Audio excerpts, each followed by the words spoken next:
রাধা কান্ত কান্তা প্রেমের কান্তি ধরেছে। কান্তি মানে হলো রূপ। যে রূপে আমার গৌর হরি এই কোলে হত জীবের মাঝে প্রকাশিত হলেন, এত রূপে ভগবান পূর্ব যুগে আসেন না। পূর্ব যুগ বলতে চারটি যুগ না বাবা।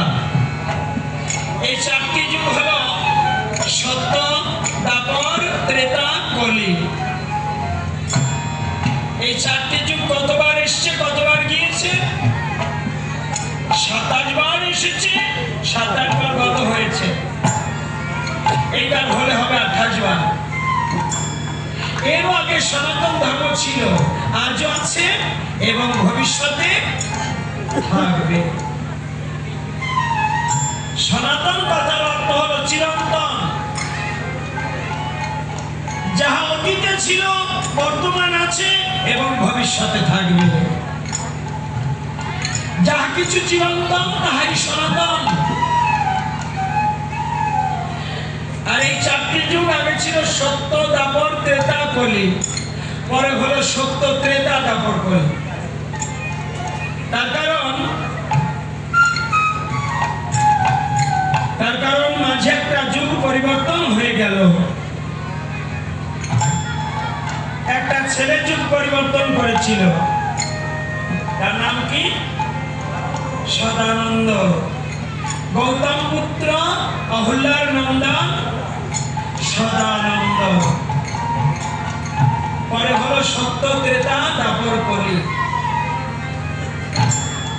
এইবার এই যুগে যে রূপটি গ্রহণ করেছেন, এত রূপে ভগবান পূর্ব যুগে কখনো আসেন নাই। তাই ওই রূপের বর্ণনা দিতে গিয়ে কেউ কেউ বলেছে, আমার গৌর হরিকে বলছে সোনার গৌর। সোনার গৌর বললেই কি হয়ে যায়? হয় না। আবার কেউ কেউ বলছে গৌর কাঁচা সোনা। গৌর কাঁচা সোনা বললেই তো হয়ে যায় না, নাকি হয় নাকি? আবার কেউ কেউ বলছে তপ্ত কাঞ্চন আমার গৌর হরি রূপের বর্ণনা দিতে গিয়ে বলছে তপ্ত কাঞ্চন বর্ণ গৌর হরি। আবার কেউ কেউ বলছে নিন্দিত হাট গৌর কলে বড়।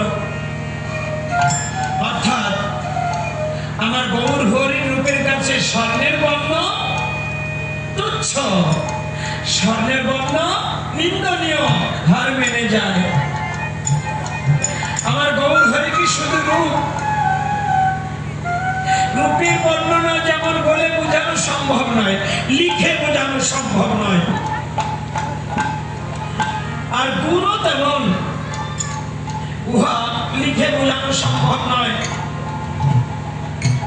যিনি ধ্যানাতীত, জ্ঞানাতীত, ত্রিগুণাতীত, গুণাতীত, যার গুণের সীমা নাই, তারে কোন গুণেতে পাই? শত রজতম ত্রিগুণ যার গুণে পাই না ঠাই। তাই দেখবেন যে নাম ছিল গোলকে গোপনে, সেই মধুর নাম মহাপ্রভু চৈতন্য দেব আনিয়া যতনে বিলালেন এই দুঃখী তাপি জীবের বদনে বদনে।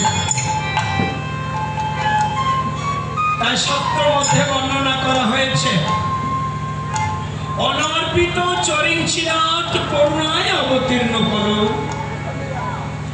সমর্পাত মূর্ত তুচ্ছ সব